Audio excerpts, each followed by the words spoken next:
Magandang gabi po sa inyong lahat. And also those fellow worshipers who are in other parts of the world. I would like to continue this reflection on this first reading from this beautiful letter of Paul to the Christians of Corinth. And we have here today actually the whole chapter 15 of this first letter of Paul to the Corinthians is dedicated to this issue or topic of the resurrection of Christ and its implications, especially also our own resurrection. So we see here a kind of a argumentation presented by Paul. No, it seems to be that there were those who denied that Jesus Christ rose from the dead. No, in that time, as also in our times. No, and that type of reasoning of Paul is set within a kind of a methodology popular during that time, the so-called the rabbinic methodology, and constructed according to this popular way of argumentation.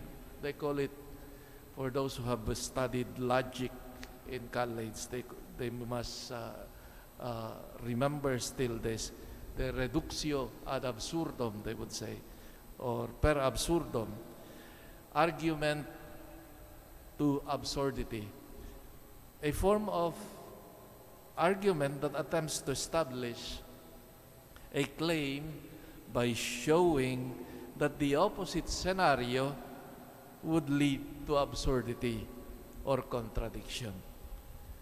And Paul wants to show this a kind of redundancy which the resurrection of Christ has in the life of the believer. So if one denies this, then the implications would be the absurdity of this belief. No. So the negation, the denial of such implication, which is our resurrection, drags with it the negation also of the resurrection of Christ. If Christ has not risen, so also we will not, the efficacy of this would be denied also. No. So when one denies the resurrection of Christ, this drags with it the negation also of His glory, His own divinity, and therefore also our Christian faith. The denial of Christian faith brings with it also the denial of our own salvation and ultimately our hope. So all this therefore leads to absurdity, as Paul would admonish, because the church, the proof that Paul would place is that the experience of the presence of the Spirit in the life of Christian has testified one thing, that the presence of the Spirit of the risen Lord has given freedom, liberation to people who believe, liberation from evil. And this was one of the concrete proofs that indeed Christ is alive, Christ is risen. Our freedom as children of God. So, Christ is truly risen, working thus for the full recovery of God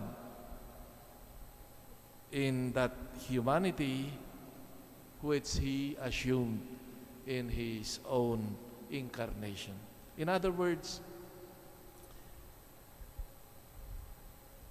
Paul tried really to place this, the resurrection of Christ, and argued that indeed Christ has risen, and it becomes the very foundation of our faith.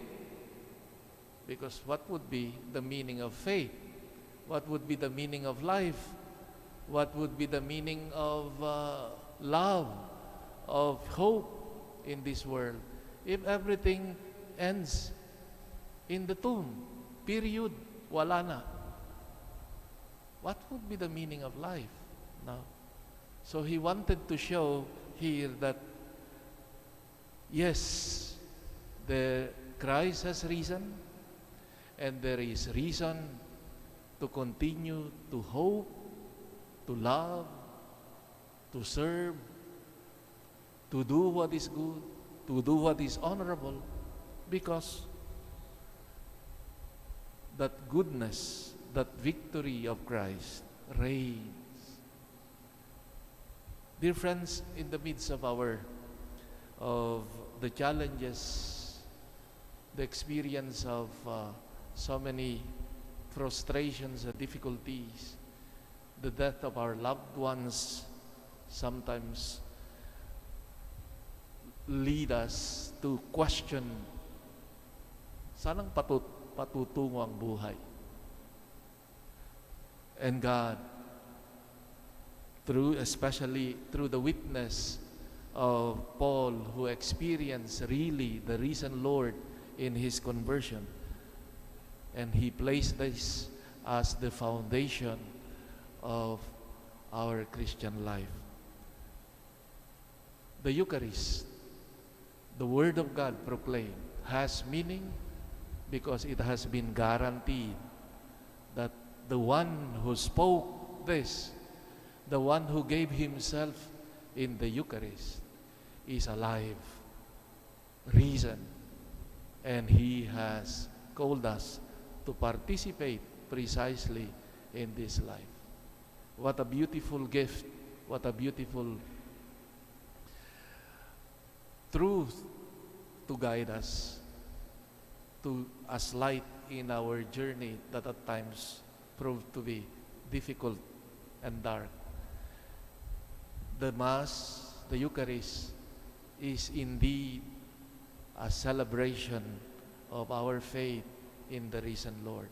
What we receive is not a dead Christ. It is a risen Lord. This is signified, for example, I do not know if you pay attention to the Mass, because in the consecration, this is my body. The blood,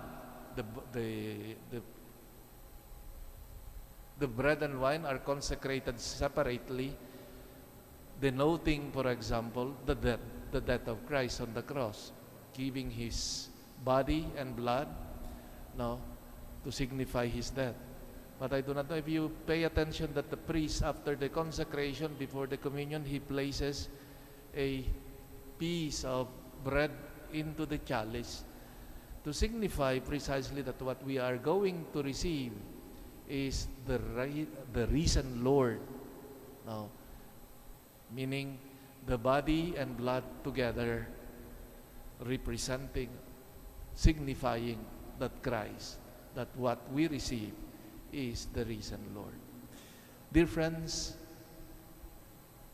let our communion with the risen Lord in the Eucharist, with His Word, powerful Word, and the Eucharist, give us strength